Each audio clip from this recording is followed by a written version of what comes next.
السلام علیکم. ما جا فی الوضوء، باب ہے وضو کا بیان. وقول اللہ تعالی، اللہ تعالیٰ کا ارشاد ہے اذا قمتم الی الصلاۃ فاغسلوا وجوہکم وایدیکم الی المرافق. جب تم نماز کا ارادہ کرو تو اپنے چہروں کو دھو لیا کرو، اپنے ہاتھوں کو دھو لیا کرو، الی المرافق کینیوں سمیت. وامسحوا برؤوسکم، اور اپنے سروں کا مسح کر لیا کرو. وارجلکم الی الکعبین، اور اپنے پیر کو ٹخنا سمیت دھو لیا کرو. اللہ تعالیٰ کا ارشاد ہے کہ جب تم نماز کا ارادہ کرو، مطلب نماز کے لیے کھڑے ہونے کا مطلب ارادہ کرو.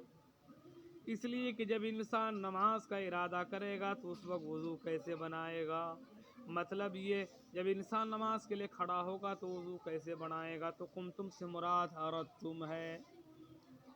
جب تم نماز کا ارادہ کرو تو اپنے چہرہ کو دھو لیا کرو. اس آیت مبارکہ سے پتہ چلا جب بھی کوئی انسان نماز پڑھنے کا ارادہ کرے تو اسی صورت میں وضو کرنا اس انسان پر واجب ہے، اس انسان پر لازم ہے، اس انسان پر ضروری ہے، فرض ہے. اگر وہ انسان وضو نہیں بنائے گا تو وہ انسان کیا اولن تو نماز ہی نہیں ہوگی، ساتھ ساتھ وہ انسان گنہگار قرار دیا جائے گا.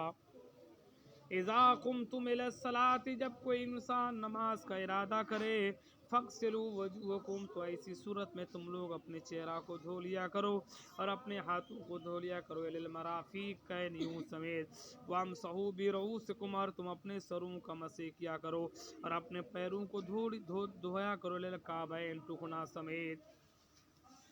کیا مطلب ہے؟ جب تم نماز کا ارادہ کرو تو اپنے چہرہ کو دھو لیا کرو اور اپنے ہاتھوں کو دھو لیا کرو، للمرافق کینیوں سمیت. کہنے کا مطلب ذیلا کے حوالے سے مختلف اقوال ہے، 4 مذاہب، اور میں سے ایک مذہب یہ بھی ہے کہ غائط اگر مغیہ کے ہم جنس میں ہے تو ایسی صورت میں علاقہ ما بعد ما قبل میں داخل ہے. اور یہ بات بالکل واضح ہے کہ یہاں غائط مغیہ کے ہم جنس ہے، اس لیے علاقہ ما بعد ما قبل میں داخل ہے. اس کا مطلب ہے کہ جب انسان ہاتھ دھوئے گا تو کہنیوں کا بھی دھونا ضروری ہے، جب وضو بنائے گا تو کینیوں سمیت کا دھونا ضروری ہے، ٹکنا سمیت کا دھونا ضروری ہے. انسان اگر ہاتھ کو دھوئے، کینیوں کو نہ دھوئے، پیر کو دھوئے، ٹکنا کو نہ دھوئے تو اس انسان کا وضو نہیں ہوگا. جب انسان نماز کے لیے ارادہ کرے تو فاغسلوا، تو تم لوگ اپنے چہرہ کو دھو، اپنے ہاتھوں کو دھو، الی المرافق کینیوں سمیت، اور اپنے سروں کا مسح کرو، اپنے پیروں کو دھو، الی الکعبین ٹکنا سمیت. قال ابو عبداللہ، یہ حضرت ابو عبداللہ نے بیان فرمایا، وبین النبی صلی اللہ تعالی علیہ وسلم، اور نبی کریم صلی اللہ علیہ وسلم نے بیان فرمایا ہے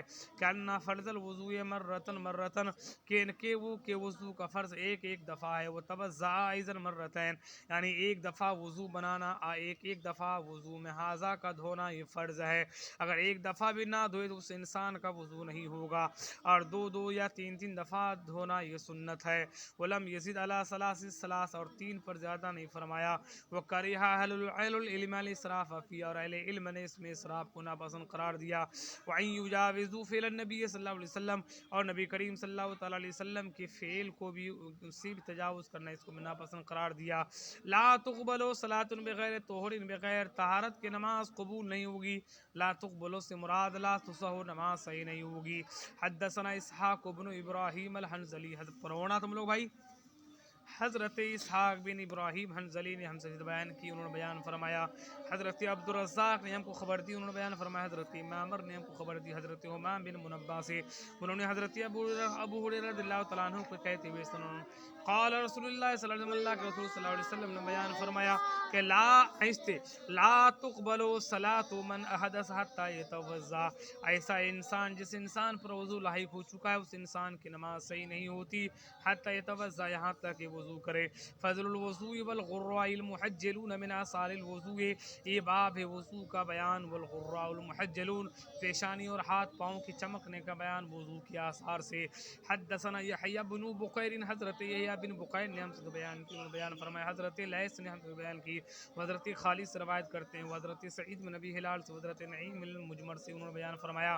رقیت مع ابی ہریرہ علی المسجد، کہ میں حضرت ابو ہریرہ کے ساتھ مسجد کی چھت کے اوپر چڑھا تو فتوضع تو سرکار نے وضو بنایا تو انہوں نے بیان تو فتوضع تو انہوں نے وضو کیا تو فقالا تو انہوں نے وضو کیا پھر انہوں نے کہا کہ انی سمعت النبی صلی اللہ علیہ وسلم یقول بے شک میں نبی کریم صلی اللہ علیہ وسلم کو یہ کہتے ہوئے سنا ہے کہ ان امتی بے شک میری امتی قیامت کا دن بلائے جائیں گے اس حال میں کہ وضو کے آثار سے ان کی پیشانی چمکتے ہوں گے ان کے ہاتھ پاؤں چمکتے ہوں گے یعنی جو انسان وضو بنائے گا تو ایسی صورت میں ان کی پیشانی بھی چمکے گی ان کے ہاتھ پاؤں بھی چمکیں گے یہ اسی امت کی خصوصیت میں سے ہے اسی بنیاد پر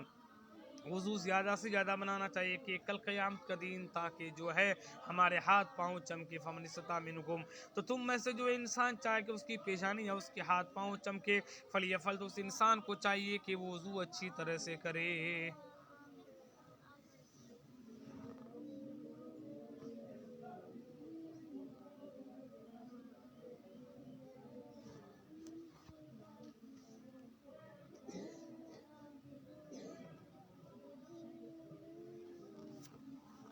باب ما جاء فی الوضو یہ باب ہے وضو کا بیان اللہ نے فرمایا اذا قمتم الی الصلاۃ فاغسلوا وجوہکم جب تم لوگ نماز کا ارادہ کرو تو اپنے چہرہ کو دھو لیا کرو اپنے ہاتھوں کو کینوں سمیت دھو لیا کرو وامسحوا برؤوسکم اور اپنے سروں اور اپنے سروں کا مسح کر لیا کرو اور اپنے پیروں کو ٹکنا سمیت دھو لیا کرو حضرت ابو عبداللہ نے بیان فرمایا کہ نبی کریم صلی اللہ علیہ وسلم بیان فرمایا کہ بے شک ایک دفعہ وضو کرنا یہ فرض ہے اور 2 دفعہ یا 3 دفعہ کرنا سرکار نے 2 دفعہ 3 دفعہ وضو پر ہم فرمایا 3 پر زیادہ نہیں فرمایا وقت کو اکر اہل علم اہل علم نہ پسند قرار دیا اس میں زیادتی اور نبی کریم صلی اللہ تعالی علیہ وسلم کی فعل سے تجاوز کرنا پسند قرار دیا لا تقبل صلاۃ بغیر توڑے بغیر نماز کی کوئی طہارت قبول نہیں ہوگی حضرت اسحاق بن ابراہیم حنظلی نے ہم سے بیان کی انہوں نے بیان فرمایا کہ حضرت عبد الرزاق نے خبر دی انہوں نے بیان فرمایا کہ حضرت معمر حضرت نے خبر دی حضرت حمام بن منبہ سے حضرت ابو ہریرہ کو کہتے ہوئے سنا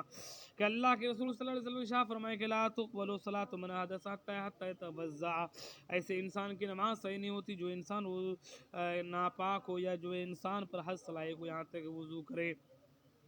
فضل الوضو وضو کی فضیلت کا بیان اور وضو کے آثار سے ہاتھ یا پیشانی کے چمکنے کا بیان حضرت یحییٰ بن بقین نے ہم سے بیان کی انہوں نے بیان فرمایا کہ حضرت لیث نے حضرت خالد سے حضرت سعید بن ابی ہلال سے حضرت نعیم سے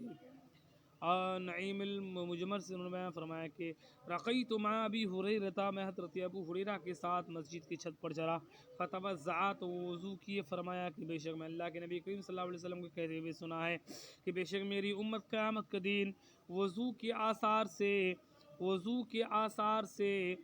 پیشانی کا چمکنا اور ہاتھ پاؤں کا چمکنا اسی شکل سے بلائے جائیں گے تو تم میں سے جو انسان چاہے کہ اس چمک کو زیادہ کرے تو فلیفعل وہ انسان کو چاہیے کہ وضو کرے